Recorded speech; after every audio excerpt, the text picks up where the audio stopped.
Hey everyone, welcome back to Become Better. If you've ever aced a final, gotten promoted, or can recite the entire periodic table, but the idea of a great first date feels harder than quantum physics, this video is for you. Today, we're talking about why smart people, yes, maybe just like you, get totally bamboozled by the world of dating.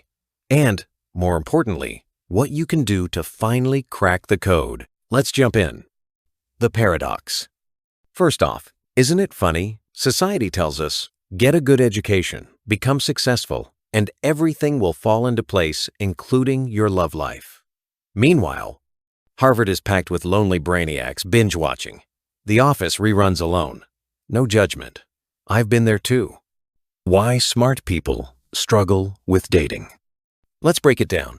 Why do the Mensa crowd sometimes flunk romance 101? 1. Overthinking everything. You can analyze a spreadsheet better than Wall Street.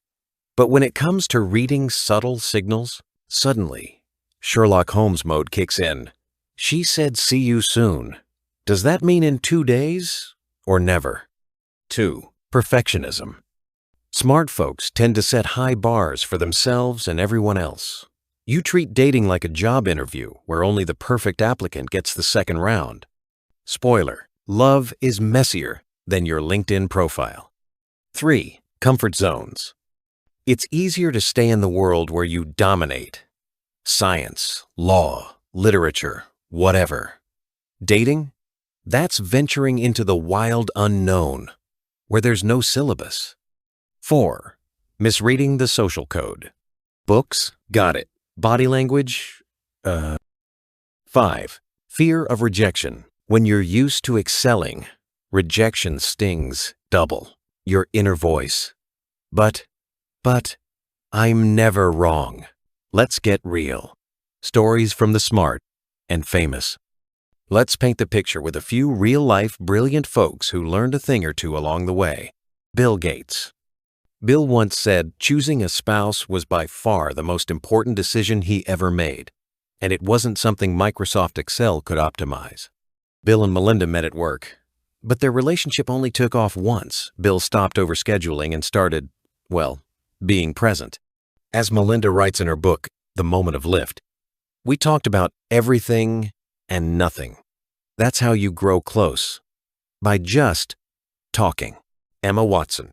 Known for her brains and activism, Emma admits in interviews that vulnerability terrifies her, but she's learned that perfectionism and high standards don't work for romance. She says, you only really fall in love when you're not afraid to be a little bit ridiculous. Elon Musk, genius, billionaire, Mars enthusiast, and romantically, well, let's just say Elon's had a bumpy road. He once told Rolling Stone, if I'm not in love, if I'm not with a long-term companion, I cannot be happy. All the intelligence in the world doesn't shield you from wanting connection or from awkward dinner dates. Natalie Portman. Harvard grad and Oscar winner Natalie Portman shared, in relationships, you have to let yourself be seen as weird, imperfect, and needy. It's terrifying, but much better than being alone with your mask on. What the science says. Let's bring in a couple heavy hitters on research. From Attached by Amir Levine and Rachel Heller.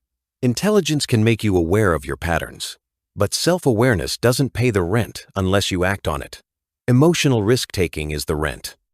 Modern Romance by Aziz Ansari. Our ability to judge others has never been higher, thanks to apps. But love isn't about finding the perfect person. It's about embracing actual humans, quirks and all. And a classic from Alain de Botton's The Course of Love. We fall in love with someone because we love being ourselves with them, not because they tick off a checklist. Why book smart isn't always heart smart. Here's the thing.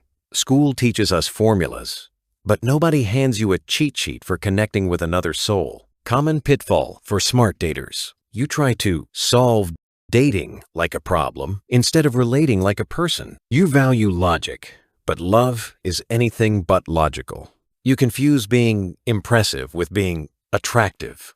Let me say it clearly. Nobody has ever fallen in love with your SAT score. Trust me. How to actually change it, step by step. So, How do we smart folks get better at romance? Step 1. Ditch the scripts. Stop rehearsing the perfect reply in your head. Sometimes awkward is real, and real is what people want. Step 2. Get curious, not analytical. Ask about their weirdest vacation, their most embarrassing moment, not GPA. Step 3. Risk rejection on purpose. Sign up for situations where you could be turned down. Bumble? Great. Asking someone out face to face? Even braver. Practice. Step 4. Embrace imperfection. Let people see your quirks. Show that you don't know everything. It's weirdly charming. Step 5. Focus on how they feel around you. It's about, do they feel good with me? Not, do they think I'm impressive? Famous fumbles and how they fixed it. Let's check in one more time with our celebs. Bill Gates. I learned to make time for talking about nothing. Emma Watson. Learn to be okay with mess and not always being the smart girl. Elon Musk admitted he's happiest when he's allowed to be soft and human.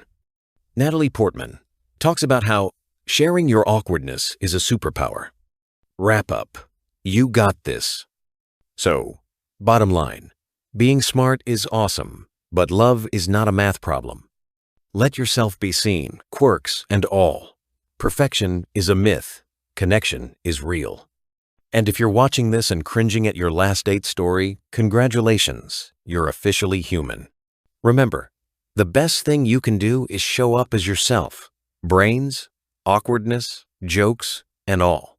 Love isn't about impressing someone, it's about connecting. Thanks for watching, and if this hit home, like and subscribe for more advice on becoming a slightly weirder, more awesome, and definitely more lovable version of you.